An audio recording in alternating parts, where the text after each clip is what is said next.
Well, now that it's the middle of May, I think it's pretty safe here in Minnesota to put the snow blowers away.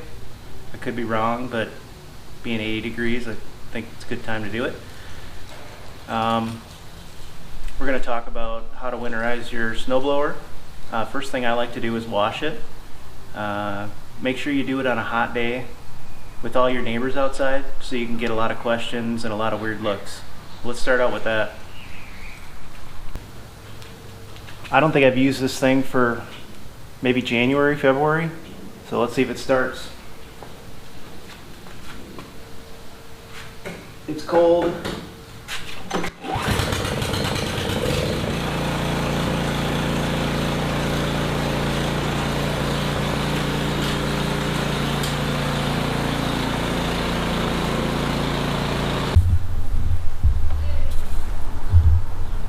Alright, basically what you're going to do is pretty much the same thing I do for washing a vehicle, except for I'm only going to use one bucket. Got a little car soap in there. You can use whatever you want because I'm going to throw some wax on this afterwards. But pretty much just hose her off, soap it all up, rinse it off, and then dry it. And then we'll move on to the next stage.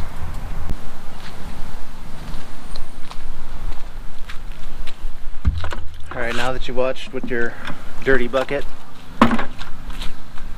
we're all clean. Now it's time to dry.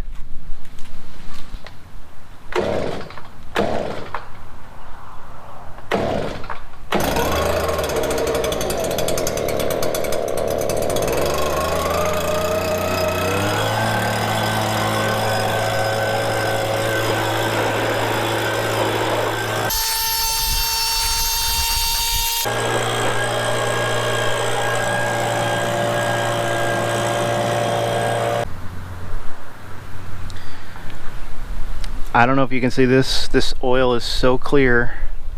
I mean, there's almost no use to it. A couple of times this winter and that's it. But the reason that we're gonna change the oil anyway is not only does it, break down over time, over the course of a year, but there's contaminants and stuff in here that we don't want sitting inside the motor, and that's really the only reason I change it once a year instead of less frequently or adding as needed. So the leaf blower does an okay job of drying. It's not completely dry, but we'll hit it with some towels here in a little bit. But we're gonna add some seafoam, and the reason we're gonna add some seafoam is that it's a cleaner and it stabilizes the fuel. But don't fill your gas tank up yet. We'll wait till the end to do that. So right now we're gonna let the machine run, get nice and hot, and get ready to change oil.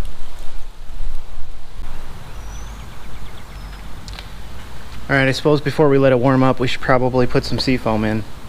You can read the instructions if you'd like. It says put a capful per so many gallons. We're just gonna eyeball it, put a little in there. That'll make sure everything's nice and clean. And then I already started it and ran it a little bit, but we're gonna do it, let it run for a little while longer.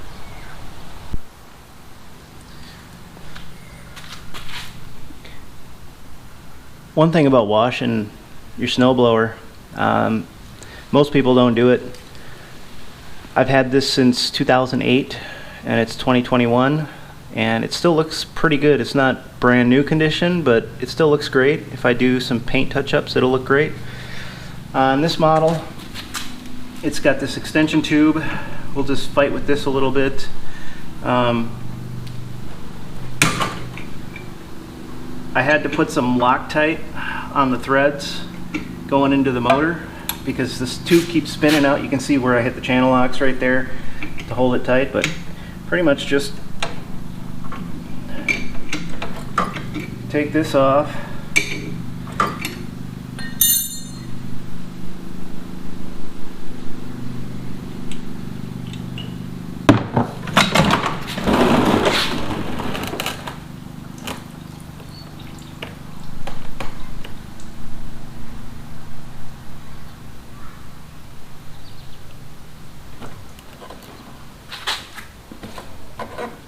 And now we wait 3, 4, 5 minutes. Alright, looks like oil's about done, so we'll button it back up and move on to adding oil. Well, if you want to eliminate the mess too, I probably should have put some cardboard underneath here, but I like cleaning, so that's why I didn't do that. We'll just snug this bad boy up. Alright, so one thing I like to do as well is find a spot on the machine that's not so obvious and put down how many quarts I'm going to put in and how to check the dipstick. There's two different ways you can check a dipstick on small engines, four-wheelers and such. Some of them require it to be screwed all the way in. Some of them require you just to dip it in there until it touches the threads. This one is the screw-in style, so that's what we're going to do. As far as the oil that we're going to use, I typically just, since it's a winter machine, I'll use whatever I have around the house. I typically only have Mobil 1 products, but whatever oil you like works just fine. I'm going to use 530 because that's what I got on hand. If I had 1030, I'd use that too. But when in doubt, if you have to go to the store, just refer to your owner's manual and figure out what you need. Alright, as far as funnels go, don't try and pour the oil directly into there. You're just going to make a big mess. As you can tell from all the dust on these ones, I never use these. So if you haven't bought one, this is a transmission filter, or transmission funnel. I would recommend this. I use this more than any one of these, hands down.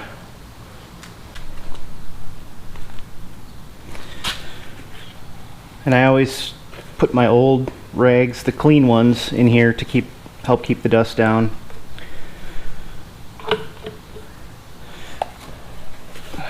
So find yourself a level surface, but basically here's your quart markers, and we're going to use about half quart first and then top off as needed.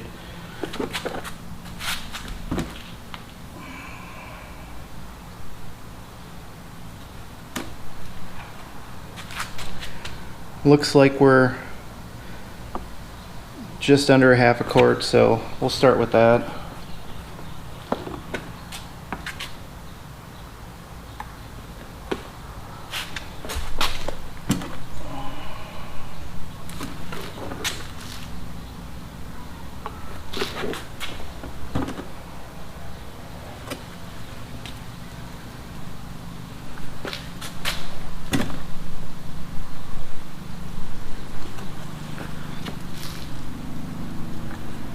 The other thing is, don't buy 1 quarts, buy the 5 quarts because it's way cheaper.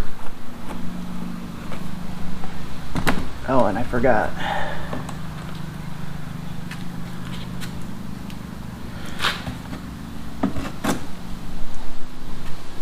So when you're taking this out, throw that bad boy in there.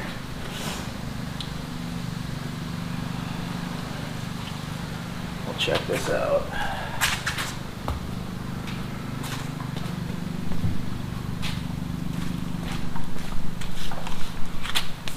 And this is the screw-in style dipstick, so this is the nut. This is how you check with non-screw-in. And then this one, screw it all the way till it bottoms out.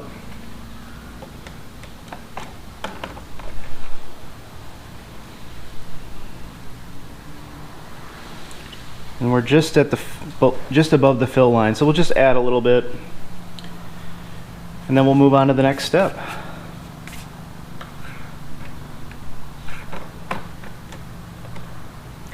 Check twice.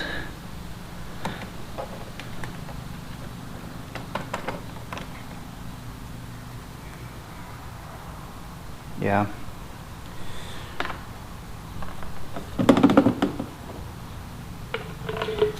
As long as you're in the middle of the fill line, you're good. You don't have to try and get it too high. If you go above, then you got to mess with draining it, and then if you don't drain it, then you might blow some seals.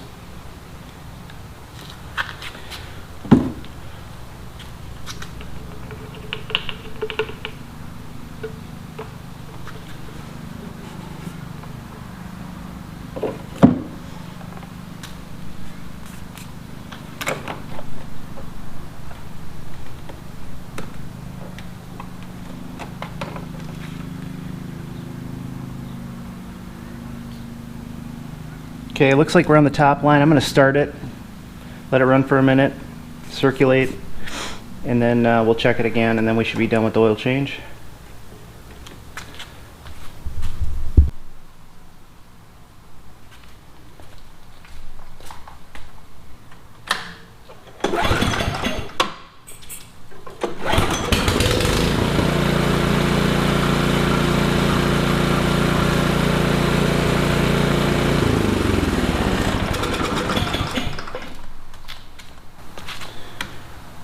Wipe it one more time.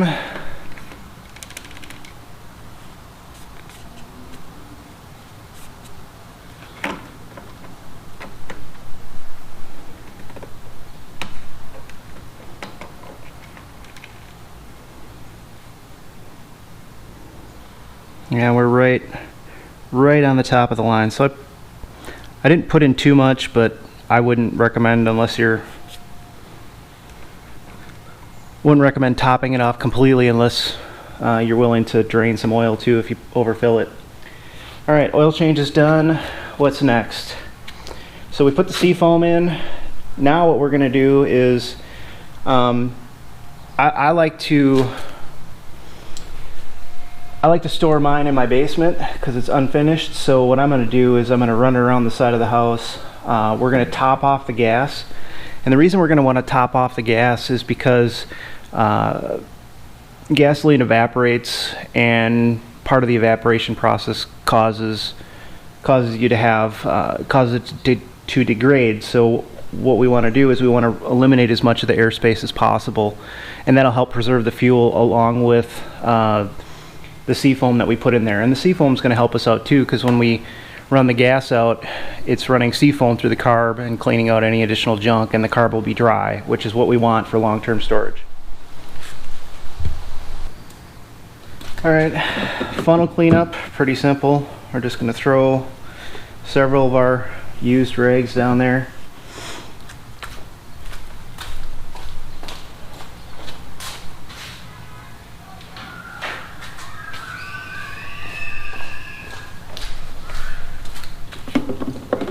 Then we're just going to clean off the outside so it doesn't drip in my toolbox. And then when I store it, I'll just set it up like this in my toolbox so that it doesn't drain oil all over the inside of it. But yeah, awesome filter. I don't care what brand you buy, but this is king. Alright, let's talk about fuels now. We're going to top this bad boy off and run it dry, and then I'll probably top it off again once I get to the basement. But just for video purposes, I only use non-ethanol based fuels, so it's typically 91 octane where I live.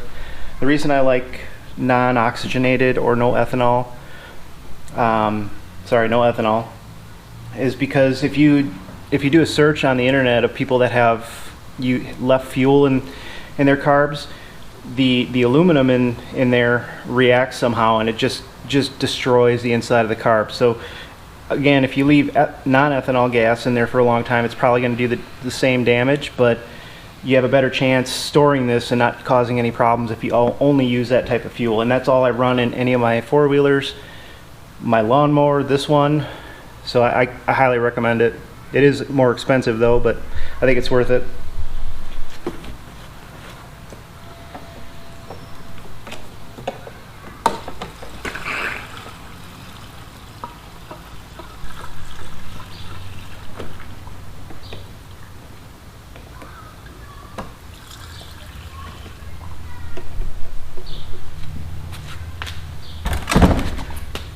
Another thing I've noticed too is these gas caps have problems with not necessarily not sealing properly, but the valve doesn't open sometimes. So if you have an Ariens and your snowblower runs for 5-10 minutes and then quits, before you do anything else, just crack the cap open and see if it solves the problem. This one happens to me all the time, and all I do is just spin it off a little bit, run it, and then click it back down, and it's fine. So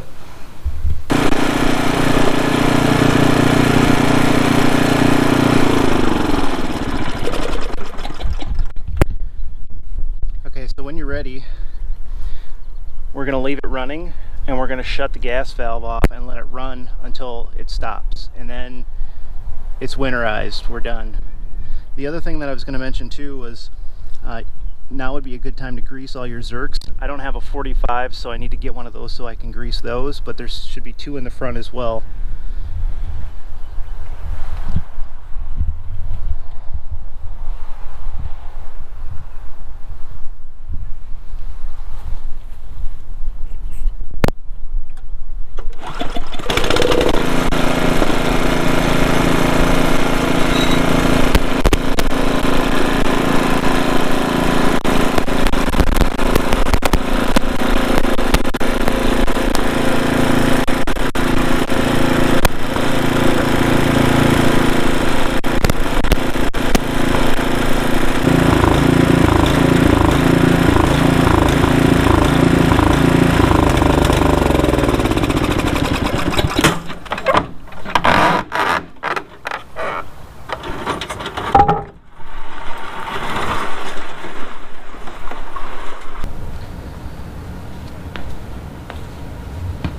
Alright, so let's recap what we did.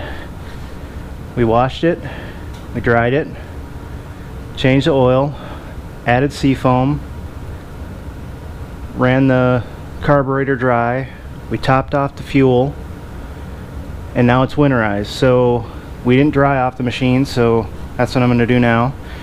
If you have kids, or when you were a kid, if your mom has these laying around, don't let her throw them away, or your wife. Diapers work great for doing this kind of stuff.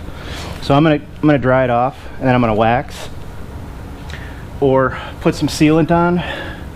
This is what I'm gonna use. The only reason I'm using this is because this is what I have. So I wouldn't recommend using any type of polishes. Just look for sealant. If you use wax, that'll be okay, but it'll probably degrade and by the time winter comes anyway. So put a sealant on there. It'll help keep it slick, it'll protect the paint, it'll help snow from sticking, and it'll make it look pretty. So that's the way I like to do it.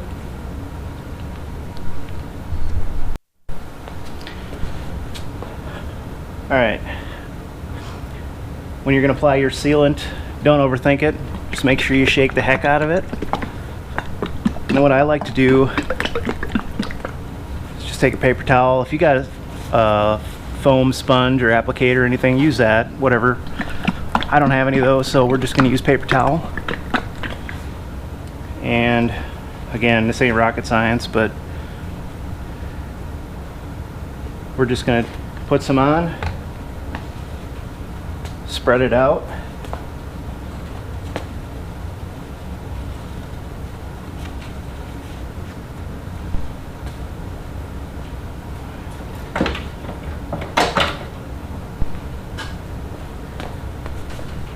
and then once it hazes over, we're just going to hit it with the towel.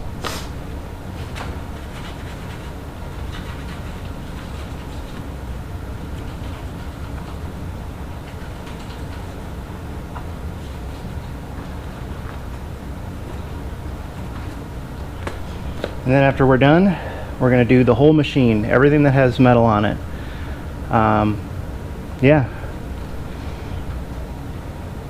I don't think there's anything more to say about that. Thanks for watching. Hope you learned something.